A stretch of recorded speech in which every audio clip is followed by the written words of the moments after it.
Welcome to The New Perspective, a channel dedicated to awakening consciousness.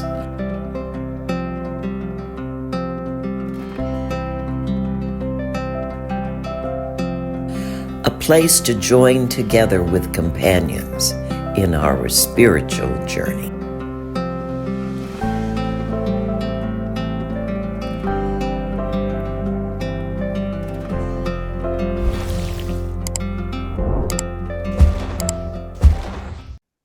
Hi, this is Denny.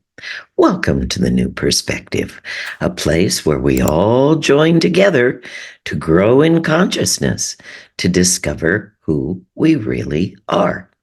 Now, the question becomes, why in the world do we need to look at this thing called the new perspective? I mean, so we're spirits having a human experience. So consciousness comes first. So what? So you have a lot of choices. You have a lot of control. You have a lot of opportunities in your life to choose the reality that you prefer. Now, what does that look like in a relationship? How in the world can you be living with someone and start to choose whether or not you prefer living in a life based in love or one based in fear? Now, the first thing, of course, is so many of our ideas and our beliefs when we arrive in a relationship have been created in our childhood. And it's been created in those childhood trances. So we bring those beliefs into our relationship unexamined. And then the husband, the wife says something, triggers us. Those old feelings start coming up. And there we are. So let's begin here by understanding what happens when we get triggered and those feelings of hurt begin to come up. That's what precedes anger. Guys, anger is always a two-part feeling. Oh, first you get your feelings hurt, or you get so scared, but it's that same place that happens first. And then when we just can't stand it anymore, it rises up and boom, it comes roaring out of our mouth.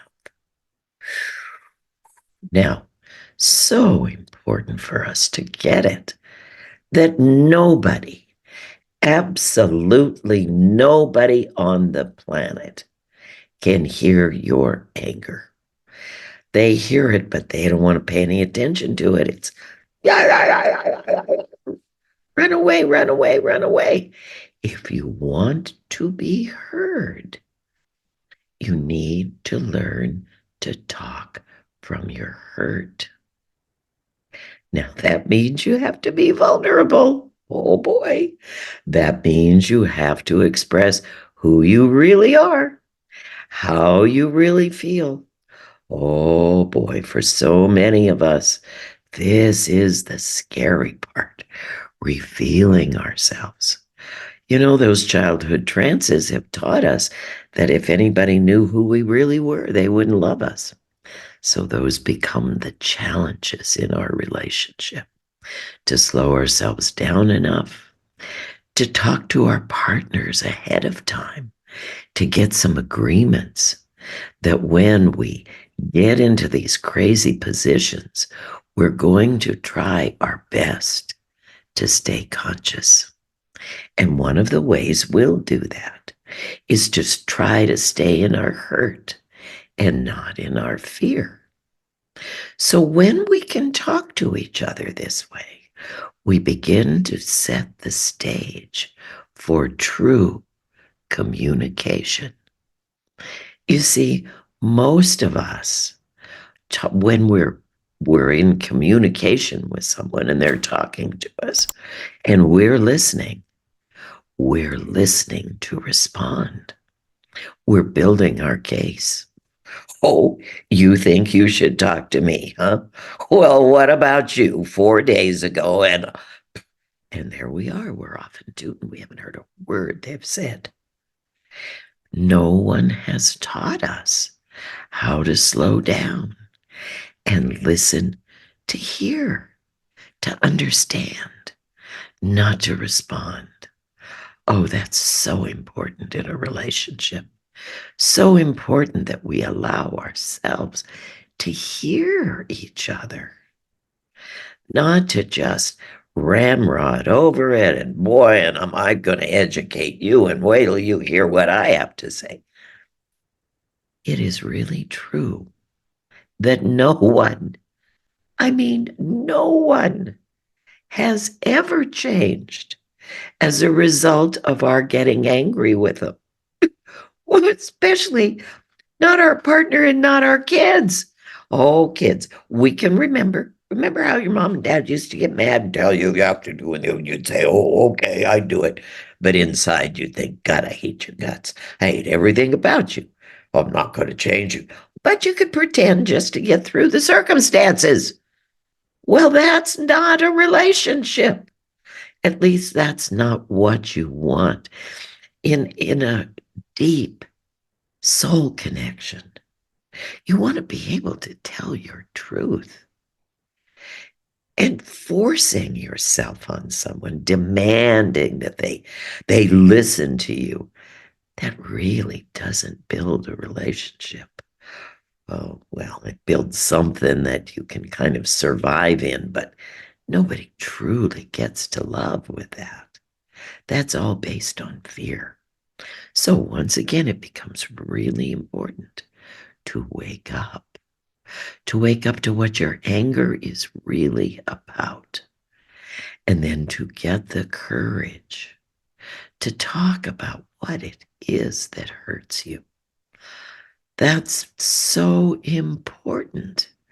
Gee, when you just come home and you walk in the door and the next thing I know you're on the computer, it really hurts my feelings. I feel like I don't count with you, like I'm not important. Boy, can that be heard.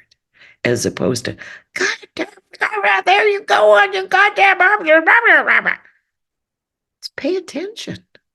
If you want to be heard, you need to say it in a way that it'll get in. Remember, communication is a two-way street.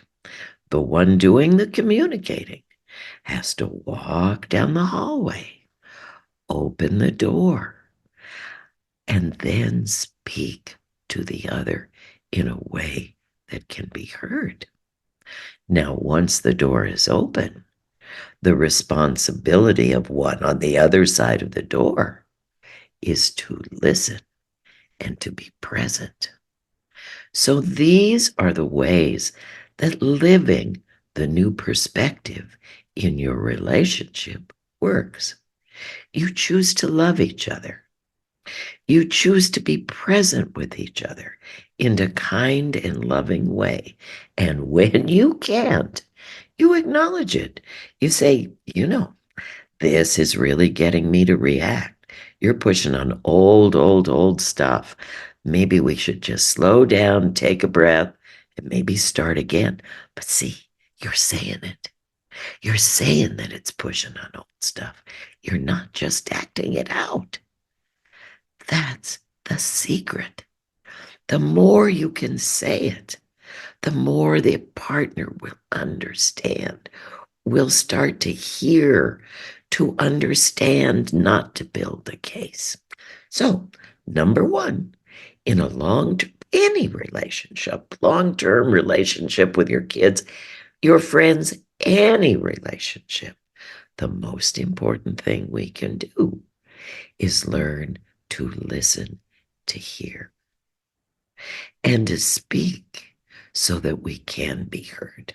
So, until next time, where we will talk more about what it is to live the new perspective in relationships. Until then, this is Denny. Remember, choose love again.